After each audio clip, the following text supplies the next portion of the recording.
Grandpa stole his first buggy in 1892. I met your grandma pig slopping in 46. Oh, every Christmas we'd visit my Uncle Fred in prison.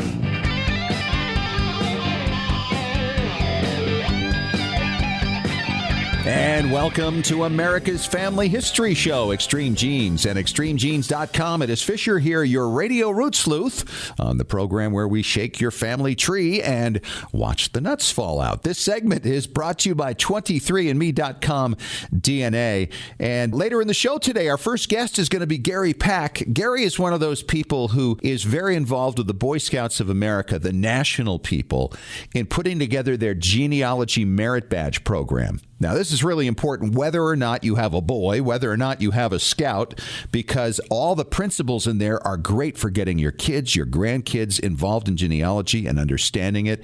He'll go through some of the experiences he's had with the Genealogy Merit Badge and kids and give you some tips on what you might want to use from the requirements of the badge to get kids going on their genealogy. And then later in the show, we're going to talk to Jennifer Utley. She is the lead researcher for Who Do You Think You Are? And Long Lost Family on TLC. She's going to tell us all about the seasons that are going on right now with those great shows about genealogy. But right now, let's check in with my good friend David Allen Lambert, the chief genealogist of the New England Historic Genealogical Society and AmericanAncestors.org. Have you finally unpacked your bags, sir? Only to pack them again. Yeah. Well, let's see. You started out where? Started off in Louisville, Kentucky at the SAR, Sons of the American Revolution Leadership Conference, where I attended the Genealogy Committee meetings, which I'm part of now. Walked across the bridge, went to Jeffersonville, Indiana. So I've now been in Indiana, checked that off my bucket list. And then you were off to D.C. doing stuff with the DAR? DAR. So I was at SAR, then went to DAR within 48 hours. Crazy. Library of Congress and the National Archives. And at the National Archives, Fish, this is really a wonderful story. People will go to the National Archives and look at the original Civil War pensions or records for their ancestor. Now they have a place called the Innovation Hub where you can go in, have your record pulled there, and as long as you scan it cover to cover, both sides, they will allow you to have a private scanning area. They take a copy and will put it online within 2 months for free on the National Archives website. That's fantastic. And you get a disc of this as well, or a thumb drive, I assume, right? Exactly. I went away. Now, mind you, I had already copied my grandmother's uncle's Civil War pension. He was a drummer boy in the 33rd Massachusetts. But now I had a chance to do something and give back. So I kind of volunteered to help the greater good of genealogy. And I hope everybody who goes to the National Archives thinks about, instead of just making a copy for yourself, make a copy for everybody. Yeah, at the free. Innovation Hub. And we'll link to that on our website, which is ExtremeGenes.com. One of the things that I think is exciting is the holidays. And, what do you buy somebody for St. Patrick's Day? That's a good question. A green hat, maybe. Well, that's true. But if you're really well heeled and you found that leprechaun gold, you might be interested in the castle that Ernest Guinness bought for his daughter back in 1937. It's up for sale. It's on 5,000 acres of rolling green grassy hills. Wow. It has 7 bedrooms, a dining room, large entrance hall, 3 main reception rooms, and a 4-bedroom guest house. Incredible. So, How much? It's only $29.5 million. 29. Wait a minute. With that number, there'd be enough money left over in your budget probably to dig a moat around it, right? I would think that would be the first thing that I would do. But then I would wonder how I'm going to cut all of that grass. But I suppose it's rolling grassy hills, so you really don't. If you have $29.5 million to buy a house, you probably don't have to worry about yard maintenance. Right. That's true. Another thing tied to St. Paddy's Day is family recipes, because you might have the boiled dinner and whatnot. But how about the people out there that are not Irish but want to be a little green this weekend? We had talked a couple of weeks back on the first Blogger Spotlight about Melanie McCombs, the Shamrock genealogist. And recently she put on her ancestors' Irish soda bread recipe, which is quite fascinating, very easy to do. She does step-by-step illustrated instructions, so you can become a little Irish in your kitchen this weekend. And that's fun. And that's on shamrockgenealogist.blogspot.com. You know, when you're out and you have a school project and you need to go out in the field, well, this fella in Denmark went out with his dad. He found a downed World War II plane, a German plane that had crashed near his family's farm over 70 years ago. It was actually on the family farm, and I can't believe all the stuff they found in there. This was an assignment from his school for the boy, and the dad said, well, you know, there was a plane that supposedly crashed around here someplace. Let's go find the plane for your assignment. And, of course, he didn't expect anything to come from it, but thought it would engage the boy in history. Well, it did. It really did, and I'll tell you, this little small town of North Jutland is really on the map now. I mean, they found remains of the pilot. They found his wallet with coins in it. They found a book. Could be a Bible. They've also found, of course, parts of the plane. But it's amazing because now there's some closure for a German family on the other end that never had their son return home. That's crazy. What an incredible story and what an incredible find. And there's something that boy and dad will share forevermore. Exactly. Well, this week's Blogger Spotlight is going to be a familiar name to most of the people in the genealogy industry because he's been involved in it for over 35 years. Dick Eastman, good friend of mine and former co-worker from a long time ago at NEHGS, has had Eastman's online genealogy newsletter, which is at blog.eogn.com. Now, Dick is always on the forefront giving all sorts of great news on genealogy. In the most recent blog, which is exciting people for investment purposes, he discusses in his blog from March 14th, Ancestry's plans to potentially go public on the stock market. So if you want a piece of Ancestry.com, go to his blog at blog.eogn.com to find that and more. Always a very entertaining conversation in Dick Eastman's blog and newsletter. And don't forget, you can go to AmericanAncestors.org and become a free guest member anytime, and would love to have you as a member of NEHGS. That's all I have for this week. Flying off to Houston, Texas. Talk to you soon. Boy, you're traveling a lot. Thanks so much, David. Talk to you next week. And, of course, you can find all the links to the things David is talking about in our show notes at extremegenes.com, so check that out. And coming up next, if you've ever wondered how you might engage your boys or your girls into family history and genealogy, you're going to want to hear what our next guest has to say. Gary Pack with the Boy Scouts of America. He is one of the people behind the Genealogy Merit Badge. He's coming up in 5 minutes on Extreme Genes, America's Family History Show.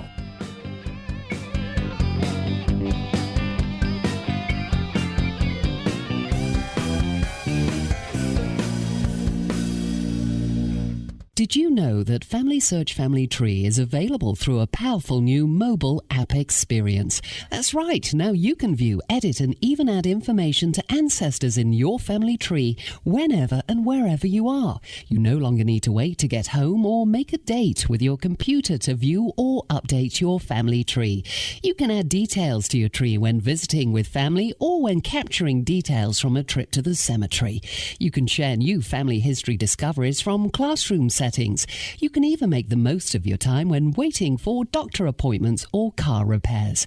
Get started today by downloading the free Family Search Family Tree app to your Apple or Android device. Visit familysearch.org/tree app to get the Family Tree app for free. Exploring and expanding your family tree has never been more convenient. Visit familysearch.org/tree app to download the Family Search Family Tree mobile app today. Legacy Tree Genealogists is a proud sponsor of Extreme Genes. Based in Salt Lake City, Utah, near the world's largest family history library, we've been working with genealogists all over the globe since 2004 to track down records, find your ancestors, and the stories that bring your legacy to life. We also analyze DNA test results, help you join lineage societies, and find missing cousins or heirs to property. Legacy Tree is the recommended research partner of MyHeritage.com and is the world's highest client-rated genealogy firm. Call us toll-free at 1-800-818-1476. Call now or register online to get a free estimate. Learn from our free genealogy tips on our blog at legacytree.com/blog. Even experienced researchers can benefit from our proven and experienced staff of specialists who can bring new approaches to old problems. Legacy Tree Genealogists. We do the research. You enjoy the discoveries. legacytree.com. Well, Genies, my personal family history researcher who sends me new information day and night has sent me some incredible new records and newspaper stories lately. Hi, it's Fisher, and the name of that researcher, by the way, is myheritage.com. It's the hardest working service in genealogy, looking for records of your family 24 hours a day, 7 days a week. Yes, even while you're sleeping. How does it work? MyHeritage uses hundreds of algorithms to match your ancestors to over 5 billion records from around the world, and with 97% accuracy. That means no more wasting time figuring out whether or not a match really is a match. I hear from listeners all the time who are shocked with how much information is accurately found and then passed along. And now MyHeritage will translate your ancestors' names into English or any other language you like from foreign records. In fact, it works with over 40 languages. No one else does this. Whether you're a beginner or seasoned researcher, you need myheritage.com.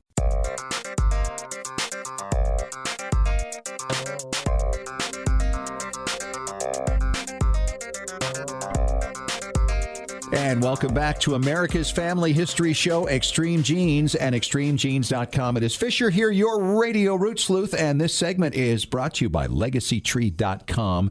And I'm very excited today to start delving into the idea of how we get our kids going on family history. You know, I feel like we're preaching to the choir a lot to a lot of people who are tuning in to find out how they can trace their ancestors and find out even more about their parents and their grandparents who may have already moved on. But with the kids, it's a different thing. And so I brought in Gary Pack, and Gary is with the National Boy Scout. Should we call it the Council, Gary? Oh, you know, I'm a great volunteer. I've been with the Scouts for many, many years, and I've volunteered my time for over 30 years as an adult volunteer to help young men and even young ladies to have opportunities to have these experiences with scouting and the values that we teach there. And you've been involved with the national group for how long? Yes. Oh, I've done that, for many years. But again, as a volunteer, I volunteer at the council level and worked with the national level on their national jamboree. And so I've done that for several opportunities, and it's a wonderful thing. And the Genealogy Merit Badge, as I understand it, a huge thing when they have the National Jamboree, which happens, every 3 years or something like that? They do them once every 4 years. It got a little bit off kilter in 2010 because of the 100-year anniversary of Scouting. It should have been 2009, but we got back on schedule in 2013. They waited just a little bit. They waited a year to get the anniversary to happen. Absolutely. So Scouting is always looking for ways to influence boys, particularly, and of course girls too. And I'm sure Boy Scouts and Girl Scouts interact on a lot of things that can help either. Yes. So let's talk about this Genealogy Merit Badge, because I don't think it matters much whether a kid is a scout or not. The things that are in this merit badge, the requirements, are really helpful in getting kids going and understanding a little more about how you trace your roots. Yeah, the Genealogy Merit Badge is a wonderful tool to have kids learn some of the very basics of doing their family history. And we start with simply teaching them even what some of the terms are that they aren't used to hearing in school or anywhere else. So we teach them about ancestors and descendants and what genealogy is all about. And then we have them do things like create a timeline. And a timeline for themselves, like I was born, I did this when I was 5, I broke my arm when I was 7, et cetera, right? Yeah, you could put not only your numbers together for a chart, but you can also start writing your own story that way. Yes, and that's the most important thing we found. We were so blessed. In 2010, we had over 3,000 boys come to our Genealogy Merit Badge area and come through our tent and look at the computers, and many of them, actually over 1,000 of them, earned the merit badge while they were there at the Jamboree. And they loved it. It became the second most popular merit badge in the entire Merit Badge Midway. Behind what? There was an engineering one that really had some really fun things that I had a lot of fun at that just beat us by a couple hundred visitors. But we were right there, far and away, some of the most popular opportunities in the entire Jamboree, because the kids came and had such a marvelous experience that they just couldn't help but gush to their friends, and their friends would all come the next day. It was amazing. And you could actually do this in a day? It would take several days. We sent them to do homework because there's things that they had to do to find out more about their ancestors. And so we sent them to go back to their camps and make a phone call home and talk to mom and dad. They were allowed? Of course. Wow. Most of them were carrying cell phones, of course. Okay, yeah. It's a different scouting than it was when we were kids. And they would call home, and they were tasked to talk to a grandparent or an uncle or someone that they didn't really know very well and ask them some simple questions. And the layout's right there, and they would ask them, so tell me where you were born. Tell me some of the stories of your life. And these kids would come back jumping up and down with the things that they'd learned they'd never heard before. Really? And what would they do with that information now that they had it? I mean, you're out in the middle of where? Nowhere, right? Yeah, we're out in Virginia, right? And it's hot and humid in the middle of the summer. And these kids would come back, and they had to do a timeline for this ancestor they'd talked to on the phone. And they'd come back with amazing stories of things that I had no idea my grandmother lived in Hawaii when she was young. Things like this, right? And just some really great stories. They found out things about relatives that they'd known their whole lives but didn't know their stories. And kids, those stories were probably told among the family, but the kids either hadn't paid attention. Right. But by paying some attention, these kids got so excited, just finding out about family history, that they would go home excited to find out more stories. And what we were trying to teach them is everyone, including you, has a story. Exactly. And what stories, by the way, did you hear that still stick in your brain all these years later? Oh, my favorite story. We had a young man come who moved to America from South America as a young, very young child. And he was here, and now he's 14 years old, and he'd come with his troop to the jamboree. And we told him to go find out some things about his ancestry, and he says, boy, I just know almost nothing. Well, give your mom a call and let her get you in contact with someone. So he was able to actually call and talk to his grandmother in South America, who had been born in Europe and then moved to South America, and told him a whole bunch of stories. He came back and I've never seen anybody so excited about what he found out about his family that he had never known before. And he was just beside himself with excitement and thrill. And there were tears from this young man to find out things about his family that he'd never even known or heard before. Interesting. So what did he do with that? I mean, once they got this information, they're home, or they're back at the camp, they're on their cell phone, they're getting this data, they're coming back to you the next day. What did you have them do with it? What we had them do with it is put together family group sheets. Handwritten? Yes. Okay. And so we'd show them how to do that and put it together so that they could show how their family was all put together, their mother and father and who their parents were and who the other siblings were and all these things that these kids really hadn't paid much attention to. And it started to tie them back to find out who they are because of where they come from. It's just amazing. There's such love that happens for their family history when they come and just start this process of gathering the data and putting it together. How many generations would you have them take it back? We had them go just 3 to 4 generations. Wow, that's still tremendous. And just fill out what they could, and it really helped them, I think, get a toehold into what it takes to do your family history. But most important, it really just pricked their heart to say, this is so cool. I can do this. And the other thing that I think was an amazing thing that often we found for these kids is that we would find records that even their parents didn't know. For instance... So are you saying you had computers set up in a tent? Yes. Okay, in the middle of nowhere in middle Virginia. of nowhere. It took some doing, right? And you're hooked. And you used to work in technology at FamilySearch.org. Yes. So you knew exactly where to go. Yes, we had over 70 volunteers that we worked from around the country to come help us, and we supported and put together about 16 machines that were all connected to the internet so the kids could come and work on their family history and tie into places like Family Search and to look at various records that were available for their family. And often these kids would come and we would find records that they did not even, and their parents did not know, names of grandparents that they were not aware of, usually great grandparents or even photographs.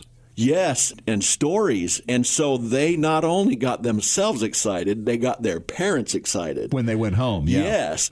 I believe the interview process was the most effectual of everything we did, so these kids had an opportunity to talk to someone and ask questions that were laid out for them to ask that would teach them then some of the benefits, but most important, teach them how they could learn about family history by talking to people. Okay, now if somebody's child or grandchild is not a scout, these techniques that you've outlined here are really effective. Give us a few others that we might want to cover while we've still got a little time. One of the things that we do is say, name 3 kinds of genealogical resources and explain how they help you find your family tree. The concept there is know how to go online and look for this kind of information. For instance, we would teach them just Google search. Google search the name with an approximate date and see what comes up. It's amazing to me how many people don't think of Google as a genealogical source. It's fantastic. I use it all the time. Exactly.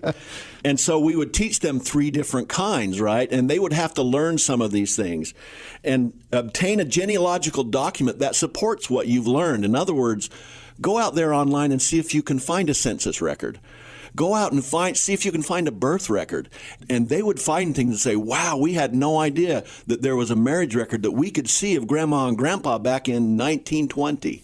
And then we'd say, you need to go and contact a local library or institution that does some things with genealogy. And so they were tasked to go out. Of course, we, being representatives of the family history library, that was us they could contact. And we would teach them some of the things that we did as a library and also help them find resources in their local areas where they could go when they got home to find those kind of resources. It's just a way to teach them what to do and how to do it. He's Gary Pack. He's with the Boy Scouts of America. The national organization has helped them put together this entire genealogy merit badge. You're keeping it up to date, I know, Gary, because it's constantly changing. But thank you so much for all the advice, because I think this is going to do a lot of good for people as they try to get their kids and grandkids going in family history. Thank you so much for this marvelous gift that you're giving to people to teach them about family history. It's the greatest thing ever. Thanks, Gary. And coming up for you next, we're going to talk to Jennifer Utley. She is the head researcher for Who Do You Think You Are and Long Lost Family, 2 great genealogical-based television shows. They're airing on TLC Sunday nights right now. Who's going to be on the shows? What are the shows going to be about? You're going to find out in 5 minutes, coming up on Extreme Genes, America's Family History Show.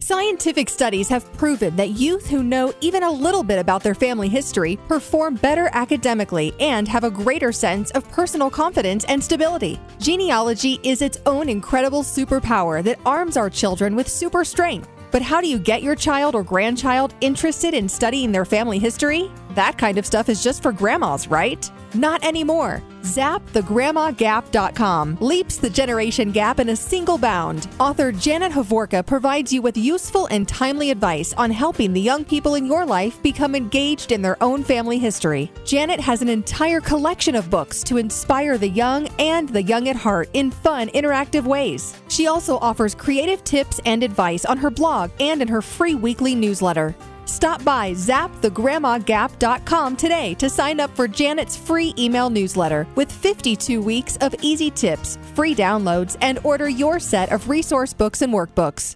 Looking for an easy way to show off your family history and share it with your family? Family Chartmasters offers beautiful custom pedigree art pieces and inexpensive family reunion draft charts in any design or size that fits your needs. With a free consultation at FamilyChartmasters.com, you can get started creating a new family masterpiece. Family Chartmasters has over 11 years of experience in creating and printing family charts. They can print any style of genealogy chart from any genealogy file and can create exactly what you're looking for. You'll work with a specialized and talented consultant whose goal is to make you happy. Decorative charts make fantastic gifts for all occasions. And with Family Chartmasters' option of ordering duplicate charts at half price along with your original purchase at full price, you can afford to give a family heirloom to each member of your family. Contact Family Chartmasters today at FamilyChartmasters.com for your free consultation. Family Chartmasters will give the greatest care to your family history.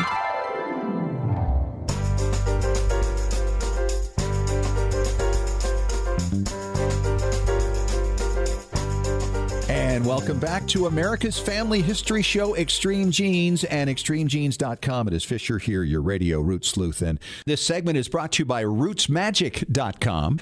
It's another season of Who Do You Think You Are? And Sunday nights is a big night, of course, for family history people, because not only do you get to see Who Do You Think You Are on TLC, right after that, it's Long Lost Family. And the director of research for these shows is on the line with me right now, Jennifer Utley over at Ancestry.com. How are you, Jennifer?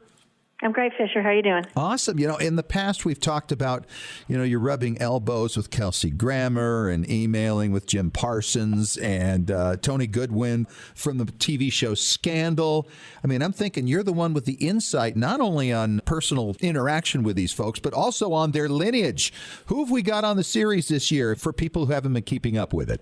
Well, I actually think this is one of it might be our best lineup ever. So we've got Courtney Cox, Julie Bowen, Jennifer Gray, Noah Wiley, Jessica Biel, Smokey Robinson, John Stamos, and Liv Tyler. Wow. I think you're absolutely dead on. That is an incredible lineup. It seems like the longer the show goes on, more and more very big names want to get involved in it. Let's start with what you think is the best episode of the year. Well, here's the thing. There's two I haven't seen yet. Okay. And so I haven't seen Liv Tyler's or John Stamos' episode yet. Okay. I think it might be Liv's. She's got an interesting story because she's the daughter of Steven Tyler from Aerosmith, and they didn't actually meet till sometime later in life, right? Yeah, she didn't know she was his daughter until she was about 8 years old. So she doesn't know his side of the family very well at all. So as part of her journey, she really wanted to just dig in and see if she could learn anything about his family. As we go through and we research these things, we do reach out to other family members because different people have different parts of the story and have handed down stories. So we want to make sure we know what people know already. And she's had a very active family. So her mother and father, and she's got an aunt, they all contributed. Oh, that's great. Well, it'd be really interesting for Liv Tyler fans and Steve Tyler fans, right? That's right. What's your favorite one of the ones you've seen so far, your favorite episode? I guess I'm going to go with Jessica Biel. Her episode really focuses on the legends in her tree.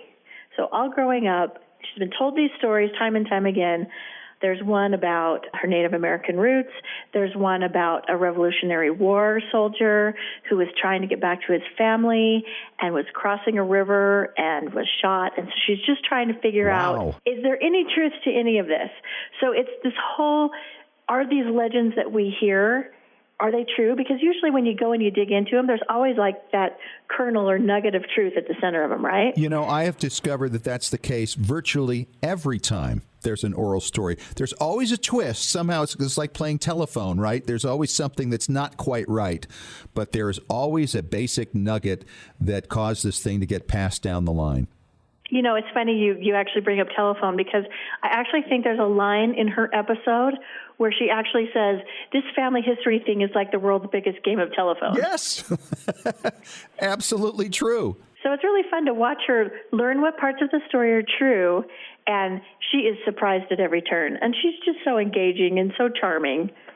Now, so far we've missed a couple of episodes. What are the ones that have already aired? So we started out the season with a bang because you've got to think that Lisa Kudrow, who's one of the executive producers, you've got to think that she wants her friends on the show. And so to launch this season, the first person up was Courtney Cox. Wow, can't beat that. And how did that go? You know, in researching her tree, it was kind of a little bit of an embarrassment of riches because there were so many stories that we could tell. Every now and then you hit a tree there that's so rich in stories. But on this one, we ended up taking Courtney on a journey back to her noble roots in England. And actually, Lisa Kudrow was on one of the late night shows last week, and she actually talked about how we discovered that one of Courtney's noble ancestors was involved in the killing of a king. Oh, wow. So it's pretty fabulous. Yeah, I would think anybody who's going to be a producer for Courtney Cox has to watch their back now. For sure. For those who are not familiar with Long Lost Family, tell us about this. It's only in its second season, so it's kind of a follow-up to Who Do You Think You Are on TLC. Right. So it started again in the UK, and they've had many seasons there. I think they're at 6 or 7. So it's an import that came over here. And, you know, we get a lot of comments from members out there saying, why do you only do celebrities on these hoodoo journeys? Well, Long Lost Family, we're actually helping out regular people, but we're helping out people who were separated from their family in some way. Now, usually that ends up being an adoption story, but there's all kinds of ways that families get separated. So what Long Lost Family is there are usually 2 stories. There's the person who's seeking for someone, and then they give us all the information, what they've got about in their non-ID and their adoption stories, and then they all take an ancestry DNA test. And so we take the results of their ancestry DNA tests, and we do a little genetic genealogy. We discover who their common ancestors are and do some descendancy research. And then we find people on the other side, and it's a reunion show, really. We connect these 2 people, and at the end of each show, there are these 2 reunions.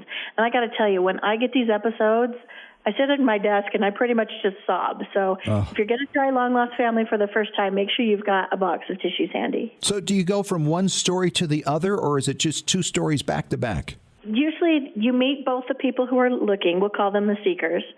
So you meet each of them, and they are helped along on their journey by 2 hosts. One is Chris Jacobs, and one is Lisa Joyner. And they're both in the entertainment industry, but they were both adopted themselves. So they have a real empathy, and they are really great, in shepherding these people through their journey. So you meet both the seekers, and then Lisa and Chris go, and they do the research to discover where that missing family member is, and then they go and meet the missing family member, and then they facilitate the reunion at the end. Boy, and that's such powerful stuff, these reunions. Do you work at all with foundlings, people who are, left on doorsteps someplace where they don't even have any hint of who their birth parents might be? Those kinds of stories are ones where you're not going to get your traditional non-identifying information on an adoption case like that. Right. You're going to have to rely on something like DNA. So we have them take a DNA test, and there is a foundling baby story that is coming up this season. Yeah, they don't come up too often, but boy, they seem to be getting solved more and more. And you talk about emotional, because you also have a situation of somebody abandoned this child. And how's that going to go when they actually meet that foundling at both ends, right? Right. At the same time, we're not trying to surprise anyone. We don't film anyone who doesn't agree to be part of this reunion. So, you never know why the person was left. Like I said, there's tragedy that surrounds the separation of families. And so you never know quite what the story is. And, maybe if you were the biological father, maybe you didn't even know there was a baby out there. Sure. Absolutely. Boy, it sounds like you guys are hard at work doing 2 shows now this season. And how long do these shows go on? Who Do You Think You Are is 8 episodes long, and Long Lost Family is 18. 18. So that's going to be going on pretty much through the next half of the year virtually. Yeah. Well, it sounds like a great genealogical television, of course. How many years is this now, Jen? This is my 4th year working on these television shows. I am so grateful to be in this position, and what a great job, and it's so fulfilling, but I also think it's changing people's lives for the better. Well, it inspires everybody to find their own stories, and isn't that what's going to make the world better, right? Yeah, I think so. Jennifer Utley from Ancestry.com. Great to talk to you. Sounds like a great series going on right now with Hoodoo and Long Lost Family. TLC, Sunday nights. Check your local listings for times. Thanks for coming on. Thanks for having me. It's fun to be here. And coming up next, it is Preservation Time with Tom Perry from TMCplace.com. Answering once again the question of why convert things to VHS. He's going to tell you not only why, but how you can do it. You're going to want to listen. Coming right up on Extreme Genes, America's Family History Show.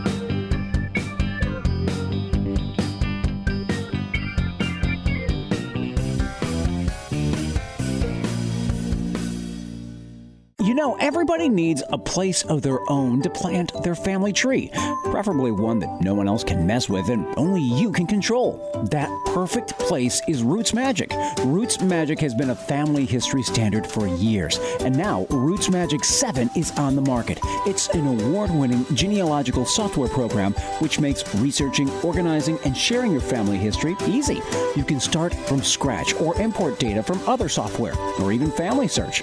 Roots Magic also automatically finds records relating to your ancestors from MyHeritage, Family Search, and soon Ancestry and Find My Past.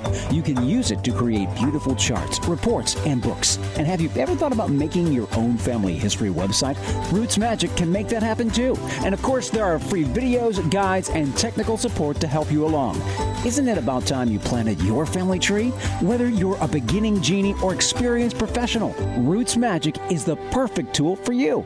Extreme Genes is sponsored in part by 23andme.com, a personalized genetic service that helps you understand what your 23 pairs of chromosomes, your DNA, say about you. 23andme.com gives you a snapshot view of your DNA with more than 60 detailed reports on your health, traits, and ancestry, plus tools to explore and compare your DNA with family and friends. 23andme.com is the first and only genetic service available directly to you that includes reports that meet FDA standards. Here's how it works. Order your DNA kit from 23andme.com. Provide your saliva sample from home and mail it back to a CLIA-certified lab. Then you'll be notified when your reports are ready online. You'll also receive ongoing reports as new genetic discoveries are made and as 23andme.com is able to clear new reports through the FDA. See why more than 1 million people are experiencing their genetics with 23andme.com. Order your DNA kit today at 23andme.com.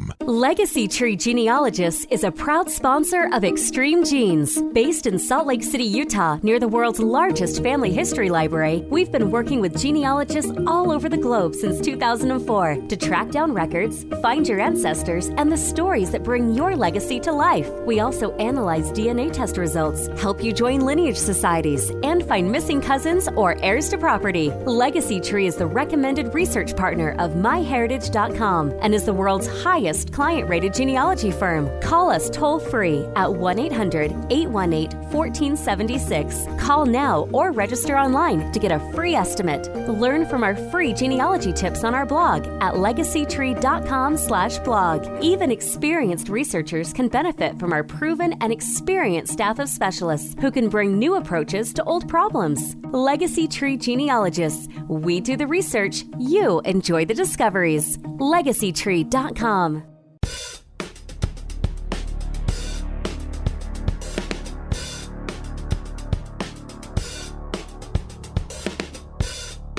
It's America's Family History Show, Extreme Genes, at extremegenes.com. I am Fisher, your radio root sleuth, and it is time to talk preservation with our preservation authority, Tom Perry from tmcplace.com. And this segment is brought to you by myheritage.com. How are you, Tom? I'm doing super. And we got another email, this one from Kathy Funk, and she said, Tom, I just heard your answer to the question about converting my Blu-ray DVD to an old-fashioned VHS.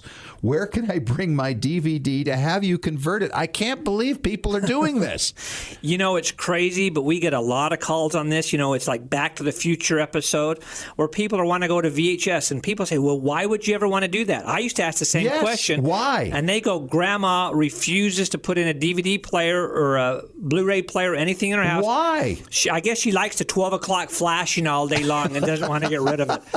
But it's just like sometimes you have old relatives that won't even let you borrow their photos, won't let you borrow their film. Right. It's like, you know, I don't know if it's from the old Depression when things were scarce. They're just afraid of letting anything out. They would love to see your family videos or the film that we transferred for you, but they don't want to mess with a DVD player. They don't want a Blu-ray. They don't want any more electronics in their house. They don't have an iPhone. They don't have a computer. They don't have any of this kind of stuff. If they have a computer, at least you can pop it in and show them how to read a disc on a computer, but they're totally electronic illiterate and they don't want to learn. And so you have a huge amount of business of people converting things to VHS. Oh, yeah. Oh, absolutely. Well, and then where do you get the VHSs to transfer it to? Oh, we buy VHS in bulk. Do they still make them? Oh, yeah. Yeah, they do. They're used primarily in digital audio because they have this audio equipment. You can put a VHS tape in and it lays down the audio digitally using the whole tape. So they're still available. And we use a lot because we repair VHS tapes. Like we've had kids that have put, their VHS tape when they were 2 in the oven, mom not knowing it was in there, turned it on. The wedding tape, yeah. Yep, that old story. And we were able to recover it. So a lot of times we need new shells. When something goes wrong with the VHS, it's usually something in the shell. So we've always got those available. Now, to save you a little bit of money and some time, you can do it yourself. They still make VHS DVD players, and even though the DVD is only a player, 9 out of 10 times that VHS part is still a recorder. So what you can do, you can get your Blu-ray player or your DVD player, whatever it is, as long as it has the red, the white, and the yellow plugs on the back. And you can take those, plug into the VHS part, hit record, play, and rock and roll, and you can make your own VHSs, and there's never a problem with those. Where you run into problems is a lot of the homemade DVD burners are where you run into incompatibility problems, like you make it on a Panasonic, so it won't play on a JVC or a Sony. As long as it plays, VHS is totally universal, any place in the format. Oh, absolutely. All right, so if she wants to take this to some place to have this work done, Tom, what is she looking for? Well, any place that does transfers, it's a legitimate place, it's not working out of their basement, call them and say, hey, the same thing is sent to us. Say, hey, I've got some Blu-ray, I've got some DVDs. Will you convert them to VHS for me? And I would think most of them might say, excuse me, I think you've got that backwards. But no, just say, hey, I've got grandma, doesn't have any new equipment. She has a VHS. She's not interested in it. Don't try selling me a DVD player because she doesn't want one. And you'll find somebody that does. Even if you have to mail it, that's fine. We got this a lot at Roots Tech last month. People say, hey, I'd love to send my stuff to someplace. I live in the middle of nowhere. There's nobody around me that does it. But I'm just scared to send it. If you kind of think about it, shipping nowadays is so much better than it was even 5 or 10 years ago. And one thing that's really important, you need to understand, that's probably safer in a FedEx truck than it is in your home. Exactly. And one other thought on that, too, is if you've got a DVD that's digitized already, just make a copy of it before you send it. So if you lost it, it wouldn't make any difference. Oh, exactly. With things like that, that's so important. And remember, last week we talked about how to package it. Go back and listen to last week's episode if you didn't hear it on the podcast, and then you can do that. And just remember, it's always going to be safer in some place that has a barcode on it than in your house. Look how many house fires there are a year. All right, and coming up next, we've got an email from Amy in Ohio with a question for you, Tom. We'll get to it in 3 minutes on Extreme Genes, America's Family History Show.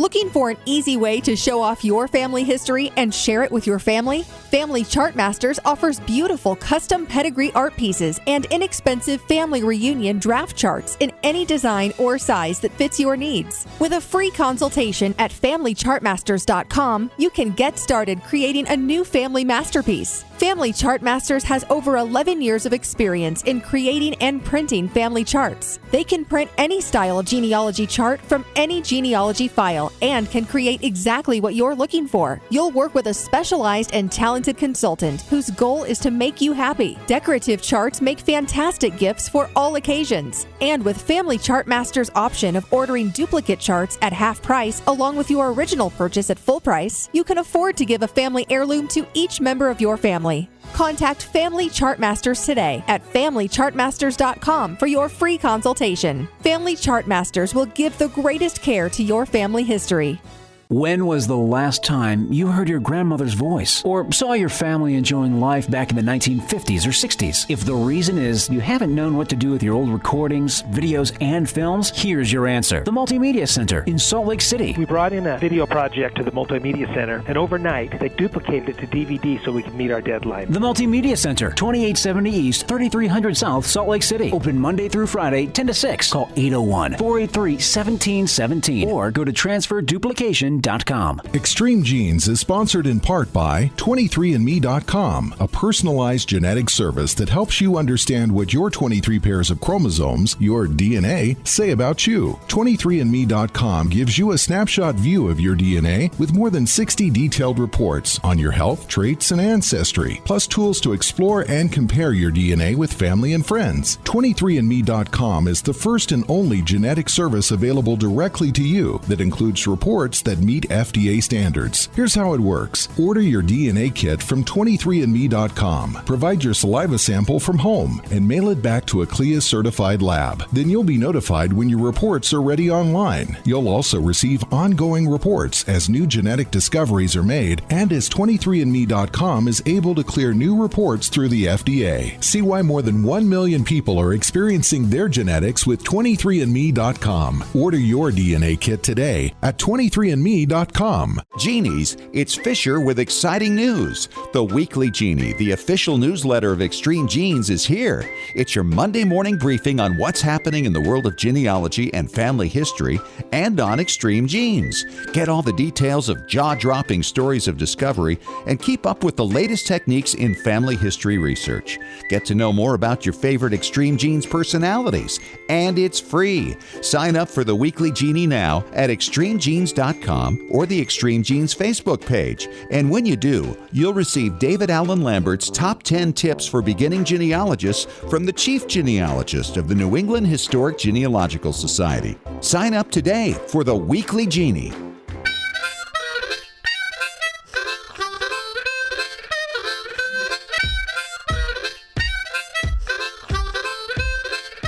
Hey, we're back. This is it, our final segment of Extreme Genes, America's Family History Show, and extremegenes.com. It is Fisher here, your radio root sleuth. We're doing preservation with Tom Perry from tmcplace.com. This question's from Ohio, Tom. It's from a woman named Amy. She said, I have a favor to ask of you. My teenage son has autism, but is considered high functioning. He's been actively trying to get his dad and me to agree to let him get his first job. Came up with an idea of him starting his own little business of moving VHS tapes to DVDs. This would mostly be just for close friends and family that live nearby, but I thought I would get your expert opinion on what we should know, what equipment is a must-have, and all that. Enjoy your tips on Extreme Genes. Tom, what do you say to Amy? Wow, that's great. You know, that's a neat thing. I've worked with a lot of kids with autism, and they just are so focused on things. They do such a killer job on art and different designing type things. That's a great thing for them to do. So what I'm going to do is send you some different programs and some different software and some hardware that I would suggest it will work really good for him. Because the neat thing about this, since it's just family and friends that are all going to be in the neighborhood, you don't have to so much worry about compatibility problems, or if you're sending them off to Dothan, Alabama, and you live in Ohio, it's going to be kind of a problem if you have incompatibility problems. But this way, it's not so important that you have that. And the biggest thing is you want to get it digitized. It'll give him a sense of joy because it'll be so fun for him to do these and see the people light up when they're playing the tapes. I'll send you some really good products that you can use. And one thing you want to really remember is it's always the best way to do any kind of transfers, even audio. You want to make sure you do them in real time because they're a lot better transfers. And it's best to get equipment that is specialized to go from analog to digital. Computers are not made to transfer stuff from analog to digital. Right. They're made to handle digital information. And a lot of times you get what you pay for. You buy one of these little devices for $75 and you put a VHS on one side and a computer on the other side. I guarantee that's not going to do the job that we pay $3,500 for. But in your case, you don't need something high-end like that. So I'll give you some recommendations of some different DVD equipment that you can use. I wouldn't recommend going to Blu-ray because they're a lot more finicky. So let's just stick with the DVD, give him the opportunity to do these kind of things. If he wants to even do something, get into scanning. As you know, we rent scanners. He might say, hey, get a whole bunch of photos and slides and everything together from the family. He's put enough money together that he can rent it for like $300 or $400 for an entire week and knock this stuff out, and he'll have people just so pleased with what he's doing. Now, a lot of this kind of stuff, too, you can do on USB drives if they're like MP3s or they're small enough MP4s. So there's other options there. And we've talked about this a lot, is Wondershare. All right. Now, what does he have to study to learn about these things? I mean, I'm sure there's got to be some manuals involved before people are going to trust him with their material, right? That's a really good idea to mention something like that. You can go to most college bookstores or online, and Zettle, Zettle, he's a great person to go to that can give you information about, how to compose things, how to put them together. You can make them as fancy as you want. I would suggest to have him put everything on DVD first, then put it into his computer. Now that's digitized, get Wondershare, and once you get into Wondershare, you can convert it into MP4s, you can convert it into MP3, you can make special things to play on your iPhone, and I would suppose that time is one of the resources he has a lot of, and some of this stuff is very complicated, but he'll be able to go in there, spend all kinds of time with it, feel pride in what he's doing, and maybe knock out some really cool stuff. Well, that is a great answer, and it sounds like a great parent. Absolutely. At work. And you know what, fun too to see the families tied together within his neighborhood. You know, that will certainly have an impression on him. Oh, exactly. This is such an awesome opportunity for him. All right. Thanks so much, Tom. See you next week. My pleasure. And of course, if you have a question for Tom Perry, you can always email him at asktom@tmcplace.com. Well, that wraps up our show for this week. This segment has been brought to you by FamilySearch.org. Hey, if you missed any of our show, make sure you listen to the podcast. You can find it on iTunes, iHeartRadio, and ExtremeGenes.com. You can download the free Extreme Genes app from your phone's store. And don't forget to sign up for our weekly Genie newsletter at ExtremeGenes.com or our Facebook page. Talk to you next week, and remember, as far as everyone knows, we're a nice, normal family.